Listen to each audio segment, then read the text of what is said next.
মিয়ানমারকে হারিয়ে ইতিহাসের দ্বারপ্রান্তে বাংলাদেশ। আসালাঙ্কার একার লড়াই হাঁকিয়েছেন সেঞ্চুরি।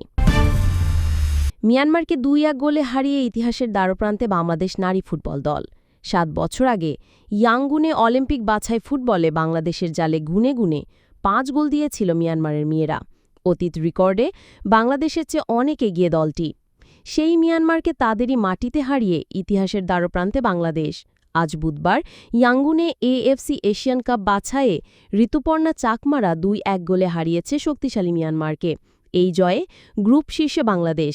শেষ ম্যাচে বাংলাদেশের প্রতিপক্ষ তুর্কমেনিস্তান ও মিয়ানমারের প্রতিপক্ষ বাহরাইন। পরের ম্যাচ জিতলেই ইতিহাস রচনা হবে বাংলাদেশ নারী ফুটবলে। প্রথমবারের মতো বাংলাদেশ খেলবে নারী ফুটবলে এশিয়ার সবচেয়ে বড় প্রতিযোগিতা এএফসি এশিয়া কাপের চূড়ান্ত পর্বে।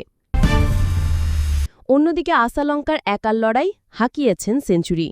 বাংলাদেশ দলের বিপক্ষে ৩ ম্যাচ সিরিজের প্রথম ওয়ানডেতে একাই লড়াই করেন চারিত আসালাঙ্কা।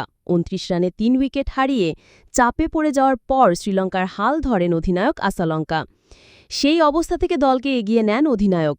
উইকেটের অন্য প্রান্তে ব্যাটসম্যানরা আসা যাওয়ার মিছিলে অংশ নিলেও অন্য প্রান্ত আগলে রেখে ধারাবাহিক রান করে যান আসালাঙ্কা। ১১৭ দলে বল মোকাবেলা করে ৬টি ৪ আর ৪টি ছক্কার সাহায্যে ওয়ানডে ক্যারিয়ারে বাংলাদেশের বিপক্ষে দ্বিতীয় এবং সব মিলিয়ে পঞ্চম সেঞ্চুরি হাঁকান। এর আগে অস্ট্রেলিয়ার বিপক্ষে ১২৭ ও ১১০ রানের ইনিংস খেলেন আসালাঙ্কা। ২০২৩ সালে দিল্লিতে বাংলাদেশের বিপক্ষে খেলেন ১০৫ বলে ১০৮ রানের ইনিংস।